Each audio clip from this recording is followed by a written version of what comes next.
Welcome to this recording of Introduction to Behaviour Change. We're going to look at what is behaviour change in a PFE context, some of the most common theories, a SWOT analysis and how that can help your understanding of the behaviours you wish to see, the audiences associated with these behaviours, behaviour change planning of interventions and reporting. So in an active travel context, when we talk about behaviour change, we're typically referring to the soft measures, the human elements, the training, travel planning, workplace talks, and so forth.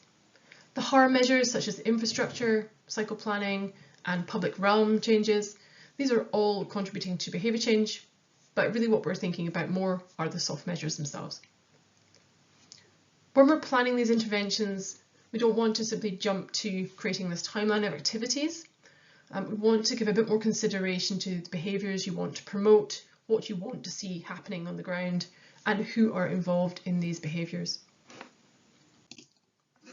Some of the theories that can help us are social cognitive theory, which tends to state that we learn from others in our environment, we imitate those we see rewarded for partaking in a particular behaviour, but these things are shaped by our own expectations, goals, motivations, and our beliefs and understanding of our own capabilities. Exchange theory is a cost-benefit analysis. We weigh up the costs versus the benefits in any decision we want to make, and travel habits are no exception. Stages of change, or trans-theoretical model, is a popular model, and it sets out 6 stages. From pre-contemplation, having not considered how we travel, not thinking about it in any way, right through to that termination and lasting exit of it being a change in what we do, and we need no support with that. So going through the different stages, people may need different support at different times, they may be in a different place, and they may also move to and fro between the different stages as well, requiring support in different areas. People may be in the preparation phase, they may be researching a new bike to cycle to work. In the action phase, they may have started doing it maybe once a week. The rain comes and then they stop doing it. So they need a bit more support to keep it in that maintenance phase where they are doing it on a more regular basis, and then they no longer need us in stage 6. It is a new habit. COMBI is a very comprehensive model, and it sets out that there are 3 components which all work together to create behaviour change: capability, opportunity, and motivation. And these are all subdivided into further categories as well. And a combination of all these factors should be considered when we're looking to shift people's behaviour. ISM is a very similar model. It again sets out 3 different components: individual, social and material, and a variety of factors within each of these which should be considered and brought together in order to achieve behaviour change, and looking at the different factors within people's life and environment in order to alter what they do in their day-to-day travel habit. Now, a SWOT analysis can be a useful tool to get us to understand a little bit more detail around the behaviours we are promoting and what we want to see change on the ground. So by putting in the desired behaviour itself and really breaking down the strengths, weaknesses, opportunities and threats, we can begin to understand a little bit deeper about that promoted behaviour that we're asking our target audience to partake in, and we can start to see it from their perspective. This will have an impact on how we promote the behaviour, feeding into our communications and the interventions themselves. Coming to those audiences, we want to set out the behaviours we want to promote, those desired behaviours, and we want to then break down who's partaking in the existing behaviour that we want to change. We want to know a bit more about these individual audiences as well, what's important to them, what their daily habits might be, what they know and like or dislike about the current behaviour, what they know and dislike about the behaviour we wish to see, and also where we find them, what media do they consume.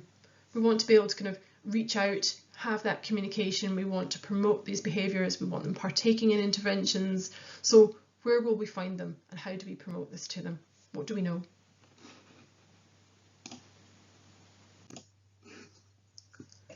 So the behaviour change plan itself, we're going to capture all of the work that we have done in understanding those desired behaviours and promoted behaviours, the strengths, the weaknesses, those opportunities and threats, what we know about the audience. We're going to give consideration to the timing of our interventions, taking into account seasonal factors, events, holidays, and key parts within the year within those individual groups. We want to give consideration to the resourcing that we have within our own organisation and reaching out to other people that may be able to help us and outsourcing work. So in your plan, you're going to want to list the intervention itself, and you're going to compile a series of interventions for each audience, for each behaviour you wish to see. So you're titling the intervention there, you're listing where and when it's going to take place. Thinking about the communications around that. So what media you're going to use to reach out to those audiences, what your message might be, how you're going to communicate that, and how often you're going to communicate it as well. The delivery partner is the person or group of people on the ground who are going to action these interventions for you. So if it's the cycle training, it's the instructors or the organisation. Evaluation method, we want to look at implementing a robust evaluation process so we can understand what interventions are working and continue those and discontinue if they aren't, or amend and go again. Of course, we want to keep an eye on the budget as well and have a breakdown of costs. So we want to detail the costs for each intervention, and as I say, this will be for a series of interventions for each audience and each behaviour we wish to change. A behaviour change report is not a PFE deliverable, but it's a very useful tool to help you monitor and evaluate and review which aspects of the behaviour change work you wish to continue and which you may wish to tweak and change. It can be an opportunity to celebrate and showcase your work, turning your report into a public-facing document, and helps continue with that transparency within your community, as the length of these projects can be quite long. Things to include in your report may be project background, a bit of context. You may wish to link to the behaviour change plan, but again, that might depend on the audience who's going to review the report. Your monitoring methods, and of course the quantitative and qualitative data. What has changed on the ground, who has partaken in your interventions, and what the results are of that. If there's any evidence of early adoption, really include that as well, and that can help tailor future interventions and communications. Pictures will be really important, particularly if it's a public-facing document, and setting out your plan for the future as well, and any links with the local community to continue behaviour change work.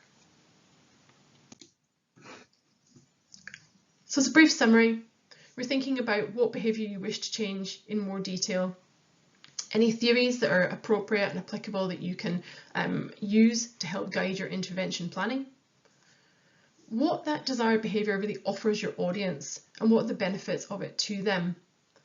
For this, you're going to need to know the audience themselves, who they are, what they're interested in, how they're motivated, and where to find them and how to reach them. You're designing those interventions, you're coming up with this plan of activity. Implementing and monitoring some robust evaluation will help shape where this goes in the future. And compiling a report will help that transparency with the community if you wish to make it public. So I hope that was helpful for you, and thank you very much for your time today. If you would like to discuss behaviour change work in any more detail, please do get in touch with your grant advisor and reach out to the engagement team at PFE.